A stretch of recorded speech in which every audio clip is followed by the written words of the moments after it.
Today, on this YouTube exclusive of Adapt and Respond, I want to talk a little bit about Senator Cantwell and Senator Ted Cruz's bill to protect college sports, leaving the Senate Commerce Committee with a vote of 19-9 and could see a vote on the Senate floor sooner rather than later, but it is being met by some loud opposition, notably from the Big Ten and the SEC. Let's talk about what Senator Cantwell has accused some conference commissioners of doing to their members, and what's the really big hangup for the Big Ten and the SEC in particular as we get closer to finding out whether or not the Protect College Sports Act is actually going to pass.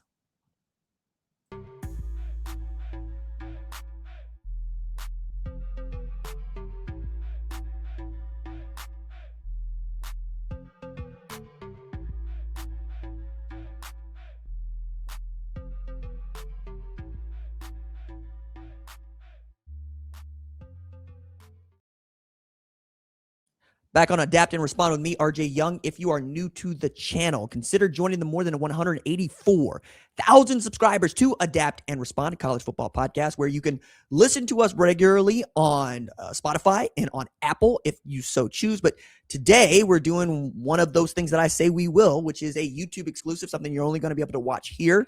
And as a subscriber, viewer of this channel, you're going to get these thoughts about Maria Cantwell and Senator Ted Cruz's bill. I should say Senator Maria Cantwell and Senator Ted Cruz's bill to protect college sports that is receiving bipartisan support, and we'll probably see a vote on the Senate floor. But this does not make it that much different from the Save College Sports Act, in at least how people talked about it. Like, a lot of people threw their weight behind that one. And after talking with some folks, I'm kind of reversing my position about this bill and how good or bad it could be. It doesn't look good, period. But as it pertains to college football and how we consume it, I'm not sure that it looks great either. Now, there are some things that it does that would help rein in the sport. And you can listen to a conversation I had with Shehan Jayaraja on today's episode of Adapt and Respond that is available on all the platforms. But we kind of talked a bit about this. On the whole, the Protect College Sports Act feels like it's a good idea. But there are also ways in which it really, really sucks. So I'm kind of interested in what it means that the Big Ten and the SEC aren't exactly on board with this right now. But as I kind of dig into that, I also just want to get out in front of Maria Cantwell, basically going at what feels like the Big Ten and the SEC in what Ross Dellinger of Yahoo Sports reported was a 3-minute tirade, a 3-minute rant going in on them, accusing conference commissioners of intimidating their members and threatening teams' schedules.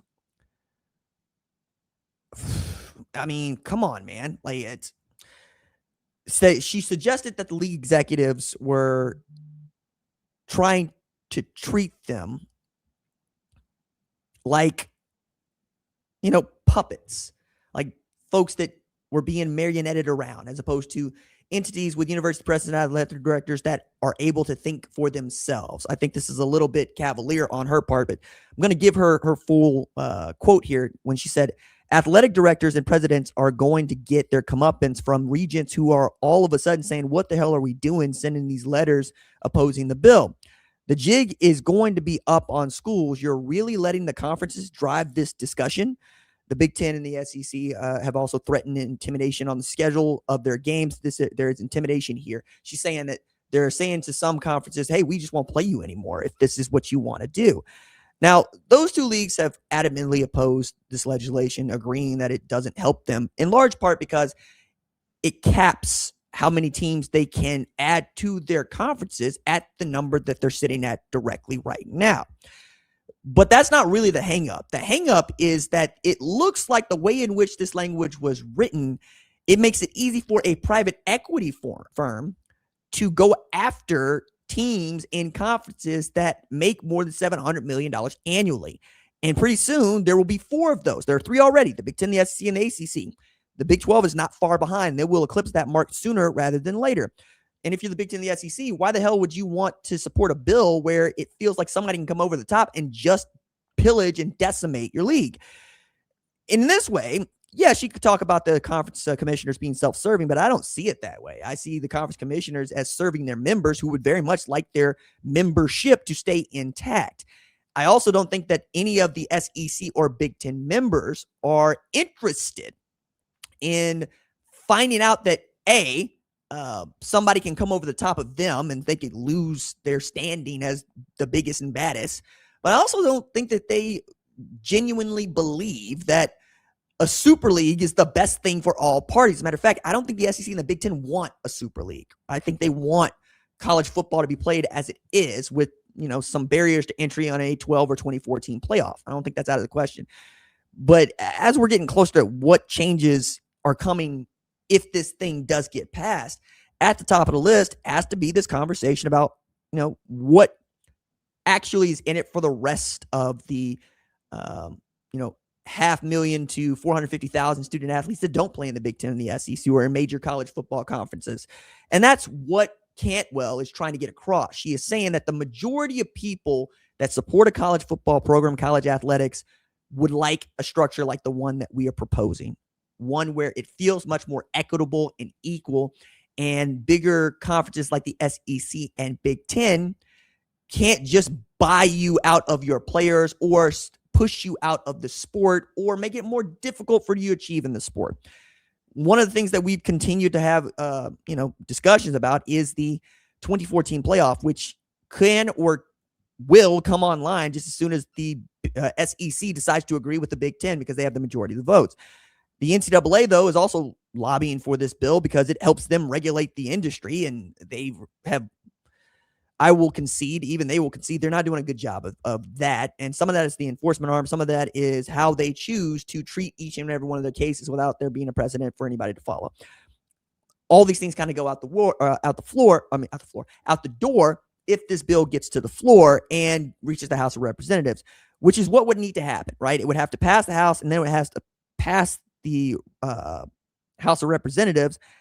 And then it gets to the White House, in which case many people believe that Donald Trump would sign this into law.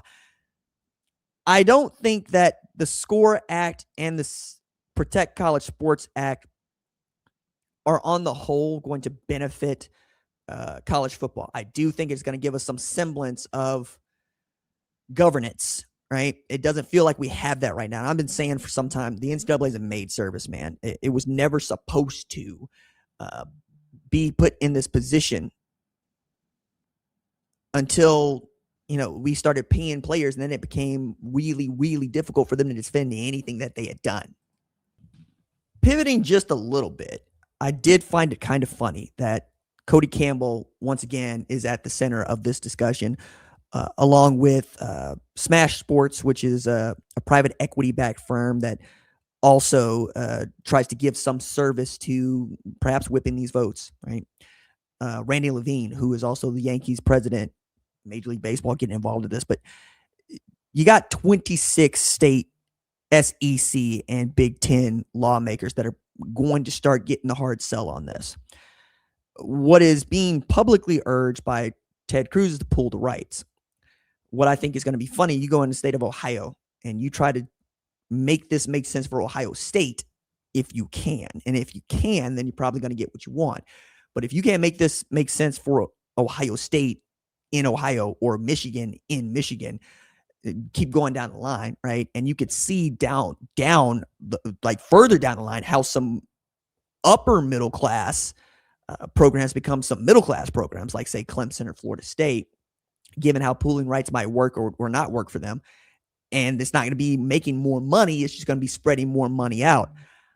Yeah, I'm interested to just see where we end up with this. But I am not optimistic that Senator Cantwell going at the conference commissioners is going to work out the way that she would like it to. Now, on that end, Levine and Campbell have said, look, we invite you guys to be a part of the process, to which Sankey has come out, at least on the tweets, and say, we told y'all what we think.